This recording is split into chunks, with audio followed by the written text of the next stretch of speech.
Hola, qué gusto encontrarle al inicio de un nuevo recorrido. Cuando llueve, la superficie de la vía, es decir, el pavimento, se torna resbaladizo. Con esta condición es necesario redoblar las precauciones. Sobre el tema reflexionamos hoy. Acompáñenme, ya estamos recorriendo la vía.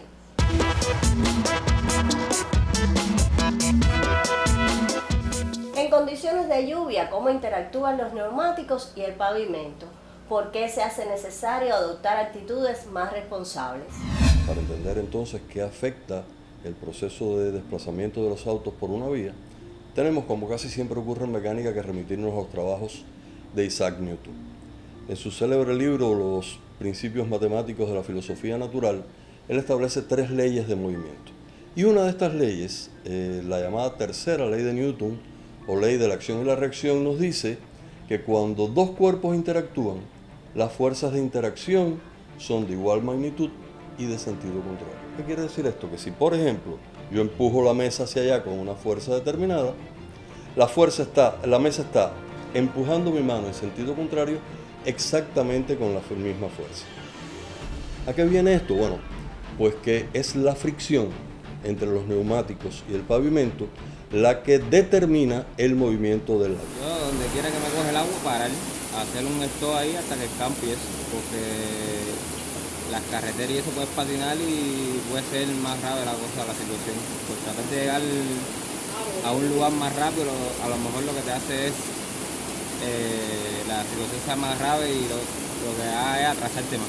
Y la opción sería mejor escampar primero y después seguir. Si el auto se va moviendo y los neumáticos van girando, entonces no va a haber ningún punto de los neumáticos que estén en reposo. Pero eso no es cierto. La parte inferior del neumático que está apoyada sobre el pavimento está detenida, mientras que el resto del neumático está pivotando para seguir ese movimiento. Y eso tiene una importancia básica porque entonces la fricción que afecta el movimiento del auto no es la fricción llamada cinética o fricción de movimiento, sino que es la fricción entre dos cuerpos en reposo, la llamada fricción estática. ¿Y por qué es esto importante? Porque la fricción estática es por lo general mayor que la fricción cinética.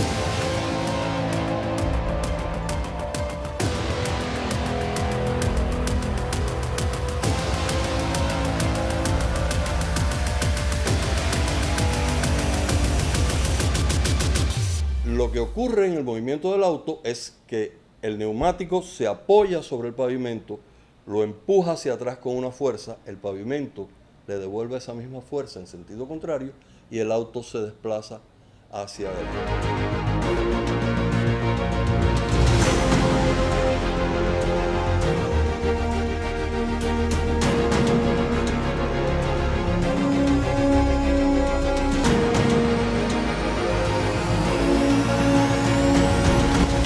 Las vías están en mal estado y uno no ve los huecos y muchas veces ocurren accidentes. Se piensa que la carretera debe ser lo más lisa posible, falso.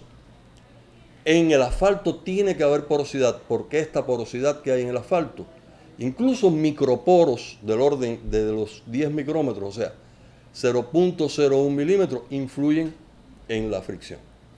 Lo otro que afecta a la fricción es la presencia de estas sustancias que hemos dicho.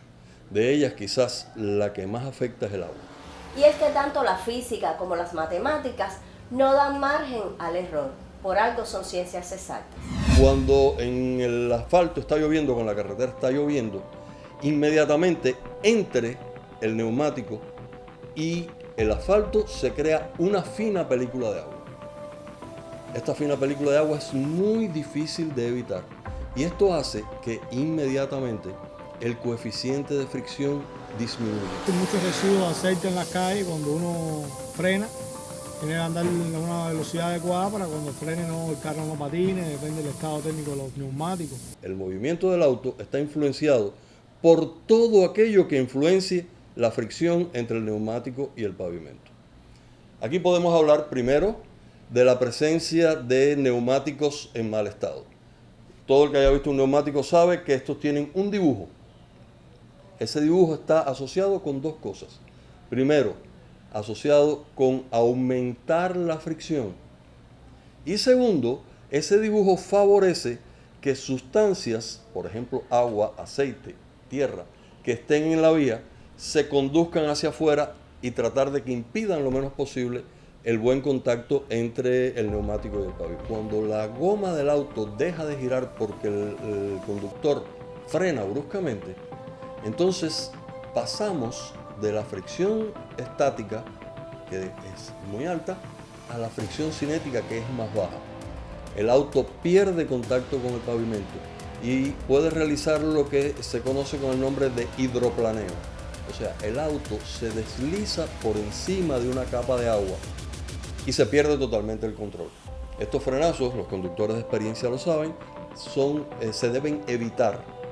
Y en los autos modernos, por cierto, hay un sistema de bloqueo antideslizamiento que hace que cuando un conductor frena muy bruscamente, la computadora del auto no deja que ese frenazo se realice, sino que va haciendo el frenazo paulatinamente para evitar que haya este deslizamiento.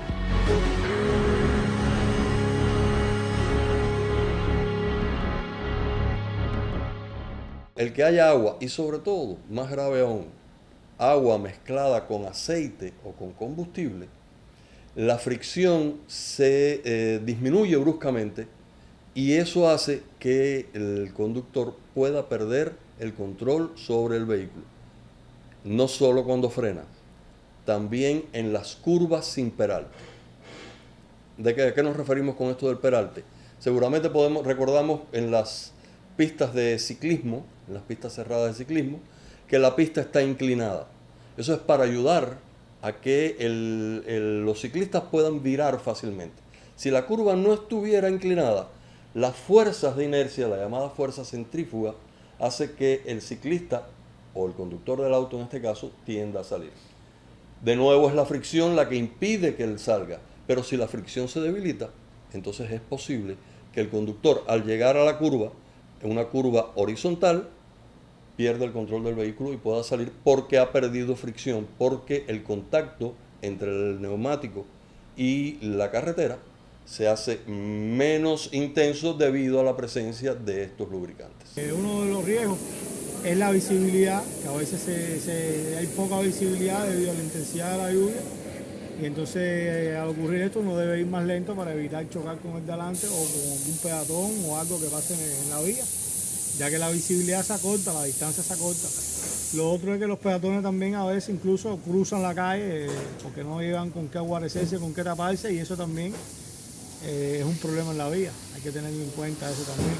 Si lo analizamos con una visión matemática, las condiciones de la vía son variables independientes, las que el conductor no puede controlar. ¿Qué hacer entonces? Las condiciones de la carretera son imposibles de controlar por el conductor. La presencia o no de lubricantes, agua, es imposible de controlarla por el conductor. La velocidad a la que se mueve y la forma de conducir. La ley establece que cuando la lluvia es muy intensa se debe poner los estacionamientos, los indicadores de estacionamiento, de los 4, para que el chofer que viene detrás de uno sepa que va transitando, y también se puede encender las luces de ciudad, que es lo que normalmente uno hace cuando la lluvia es muy intensa, para señalizar de que el vehículo va, y a una marcha adecuada también, no se debe ir corriendo tampoco.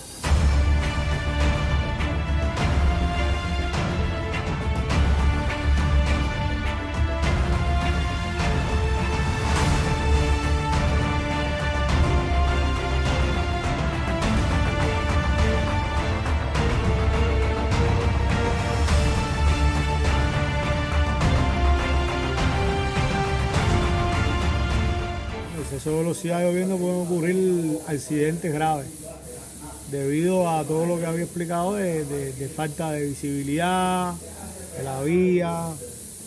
Hay que tener bastante precaución en los días lluviosos. Si el conductor se encuentra en una situación en la cual hay humedad o suciedad en el asfalto, mi consejo es disminuya el límite de velocidad. Los límites de velocidad de las pistas de las carreteras están calculados a partir de condiciones normales de conducción. Si pasamos a condiciones anormales, entonces estos límites de velocidad deben disminuirse. Si usted va por una carretera que tiene límites de velocidad de 80 kilómetros por hora y empieza a llover, no se fije por ese límite de velocidad, bájelo, 70, incluso 60 en dependencia de la intensidad de la lluvia y de que haya o no aceite en el auto. Sus sugerencias sobre este y otros temas envíelos a los contactos que aparecen en pantalla o a la dirección electrónica giselar@enet.cu. Hasta aquí nuestro encuentro de hoy. La próxima semana continuamos recorriendo la vía.